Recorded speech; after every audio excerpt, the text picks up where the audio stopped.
Internet पर लोगों को जिसका इंतजार था वो हो गया। जनवरी खत्म हो गई। इतने सारे मीम्स बने, रीलें बनाई गई कि भैया जनवरी कब खत्म होगी। एक पोस्ट था जिसमें जनवरी को एक बड़ा सा सोमवार कहा गया। जनवरी की तुलना धमाल फिल्म के बुलडोजर और नाम वाले सीन से भी की गई।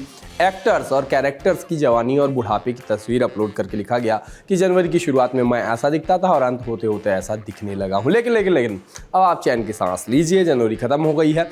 असल दुश्मन अब आया है। कौन है असली दुश्मन? फरवरी। सिंगल लोग अपना दुखड़ा रोना शुरू कर देंगे। जनवरी के लंबा होने वाले लोग अब वैलेंटाइंस के लिए रोना शुरू कर देंगे। मतलब जनवरी के लंबे होने से दुखड़ा रोने वाले लोग अब वैलेंटाइंस के लिए दुखड़ा रोना शुरू कर सकते हैं। आप सिंगल हैं तो मैं आपकी अच्छी सेहत की कामना करूंगा। वैसे आप सिंगल हैं और ऑनलाइन मिंगल दिखना चाहते हैं तो ये ट्रिक अपना सकते हैं।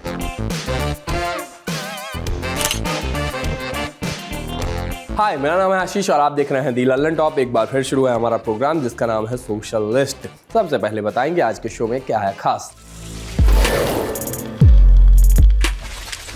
सोशल मीडिया इन्फ्लुएंसर की मौत के बाद क्या क्या वायरल। क्या भूमि पेडनेकर ने कर दिया एएनआई को ट्रोल। बाइक चार्ज करने के लिए ये है अनोखा जुगाड़ और पिक ऑफ द डे में दिखाएंगे 2 फैक्टर ऑथेंटिकेशन का एकदम देसी तरीका। सोशल मीडिया पर आज एक इन्फ्लुएंसर का नाम छाया रहा। अलग अलग तरीके से वो नाम लोग लिखते हुए देखे गए। दीपक गुर्जर 01, दीप गुर्जर महमदपुर, दीपक नागर। कारण ये बना कि आपसी लड़ाई में इस सोशल मीडिया इन्फ्लुएंसर की मौत हो गई है। दीप गुर्जर 01 नाम से इनका इंस्टा अकाउंट है जिस पर 1,14,000 फॉलोअर्स हैं। घूमने फिरने की, दोस्तों की, घर परिवार और गांव की वीडियो ये डाला करते थे।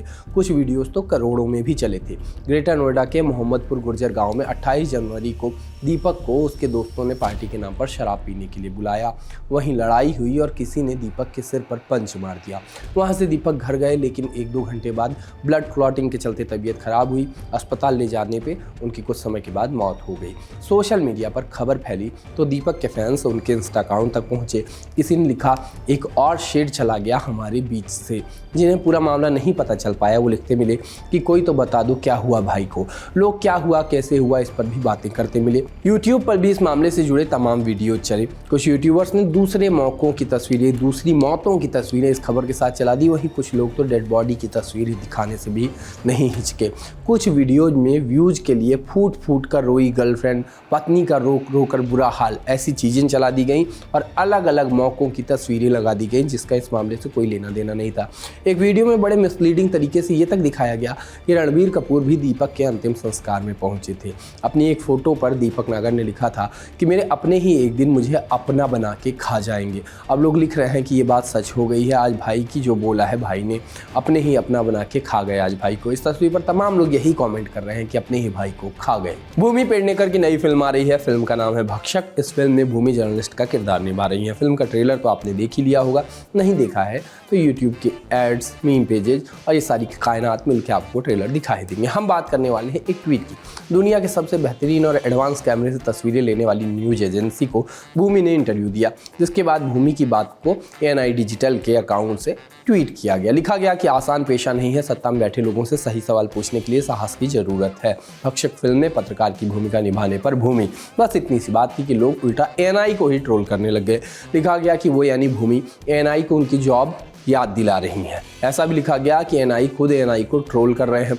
एएनआई को इमोजी के जरिए जादू की झप्पी देकर लिखा गया कि मैं आपका दर्द समझ सकता हूं। लोगों ने एएनआई वाली स्मिता प्रकाश को भी ट्वीट में घसीट लिया। उनको टैग करते हुए ये लिखा गया कि एएनआई अपनी ही बॉस स्मिता प्रकाश को ट्रोल कर रहा है। वैसे ट्रोलिंग अब पुराना हो गया ना, अब कहना चाहिए मजे ही मजे ले रहे हैं, खाली हैं लोग, क्या करें। आज मैं आपको मोटिवेट भी करने आया हूँ। उत्सव भाई जरा सीरियस वाला बैकग्राउंड म्यूजिक लगाना।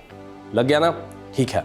देखो, कभी ऐसा ना करना कि आसानी से गिव अप कर देना। किसी चीज़ को दिल से चाहो तो मिल जाएगा आपको। कुछ भी असंभव नहीं है।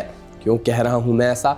क्योंकि एक आम के पेड़ को काट दिया गया लेकिन पेड़ ने गिव अप नहीं किया। पेड़ लगा रहा, उस पेड़ में एक आम भी आ गया। ये फोटो उदाहरण है कि कोशिश करने वालों की कभी हार नहीं होती।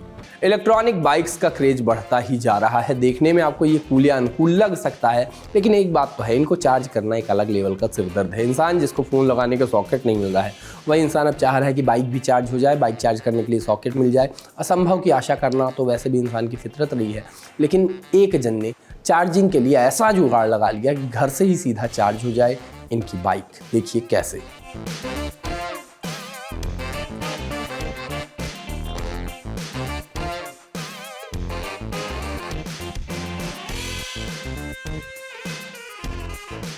सोशल लिस्ट में अब बात है पिक ऑफ द डे की, और पिक ऑफ द डे में आज बात करेंगे टू फैक्टर ऑथेंटिकेशन की। ये क्या होता है, क्या आप जानते हैं? इसको दरअसल व्हाट्सएप, फेसबुक जैसी सर्विसेज इस्तेमाल करती हैं। कहा जाता है कि एक सिक्योरिटी की एक्स्ट्रा लेयर है, इसकी मदद से अकाउंट को ज़्यादा सुरक्षित रखा जा सकता है। लेकिन देखो, ये है सब विदेशी चोचले। इनको लगता है कि ऐसा बड़ा बड़ा अंग्रेजी में कुछ नाम दे देंगे तो हम लोगों को लगेगा वाकई कोई नई चीज़ आई है बाजार में, लेकिन ऐसा है नहीं। यही टू फैक्टर ऑथेंटिकेशन हमारे यहाँ शादियों में मिलने वाले लिफाफों में सदियों से होता है, सदियों से। इसका एक जीता जागता नमूना है, वो देखिए, समझ जाएंगे कैसे।